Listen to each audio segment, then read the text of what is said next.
दोस्तों नमस्कार। कई बार हमारे पेट के साथ ऐसा होता है कि हम उसे पूर्ण रूप से वैक्सीनेटेड कर देते हैं, यानी कि सारी की सारी वैक्सीन जितनी भी लगती है वो सारी हम लगवा देते हैं। उसके बावजूद उसे बीमारी हो जाती है। मेनली पार्वो की वैक्सीन लगने के बावजूद पार्वो बीमारी हमारे पप्पी को, हमारे डॉग को क्यों हो जाती है? कभी आपने ये सोचा है? इसे कहते हैं वैक्सीन फेलियर, यानी वैक्सीन जो हमने लगाई थी वो वैक्सीन फेल हो गई। अब वो वैक्सीन फेल क्यों होती है? इसके पीछे सबसे बड़ा जो कारण होता है वो होता है कोल्ड चेन मेंटेन का। हम ध्यान नहीं देते या हमारे वेट ध्यान नहीं देते और कोल्ड चेन जो है वो डिस्टर्ब हो जाती है। इसीलिए हमें वैक्सीन लगवाते समय कोल्ड चेन का पूर्ण ध्यान रखना है। कोल्ड चेन का मतलब ये हुआ कि हर वैक्सीन के लिए अलग अलग टेम्परेचर डिसाइड होता है। जैसे पार्वो की वैक्सीन है तो उसके लिए 2 से लेकर के और 8 डिग्री के बीच में हमेशा तापमान मेंटेन रहना चाहिए, यानी 2 डिग्री से 8 डिग्री के बीच में ही हमें उस वैक्सीन को सुरक्षित रखना होता है, स्टोर रखना होता है। लेकिन गलती कहाँ होती है?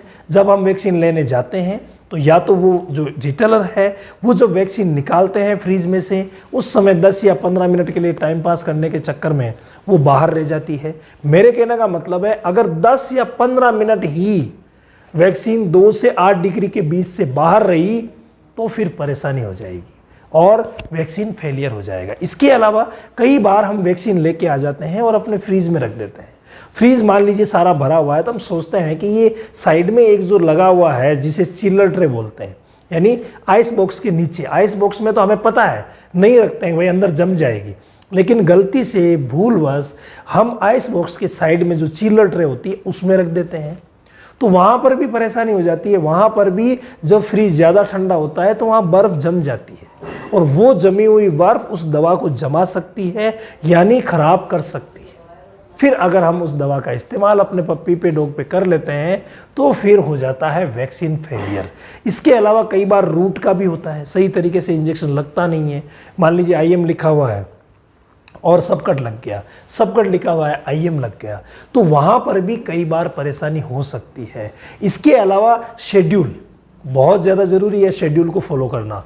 कुछ वैक्सीन्स है जिनके बूस्टर्स लगते हैं किसी समय, कुछ वैक्सीन का किसी समय लगता है। तो सारे बूस्टर्स जब लगते हैं, बूस्टर मतलब एक टीका और लगाना, निश्चित समय के बाद एक टीका और लगाना, ताकि जब बूस्टर डोज लग जाएगी उसके बाद कोई प्रॉब्लम नहीं रहेगी। तो बूस्टर डोज लगवाने में भी कई बार समय की प्रॉब्लम आ जाती है। हमें अपने वेट ने लिखा है, आपके वेट ने, कि इतनी तारीख को आपको बूस्टर लगवाना है। आप आलस कर देते हैं, 1 दिन 2 दिन निकाल देते हैं, और अगर 1-2 दिन निकल गए, बूस्टर प्रॉपर नहीं लगा तो फिर वो वैक्सीन प्रॉपर रूप से काम नहीं करेगी। तो इन सभी बातों को आप ध्यान रखें। इसके अलावा अगर वैक्सीन एक्सपायर है तो वो काम नहीं करेगी, तो वैक्सीन की एक्सपायरी चेक करें, कोल्ड चेन मेंटेन करें, शेड्यूल को पूरा फॉलो करें, एक भी दिन मिस ना करें तो कोई प्रकार की दिक्कत नहीं होगी और वैक्सीन फेलियर नहीं होगा।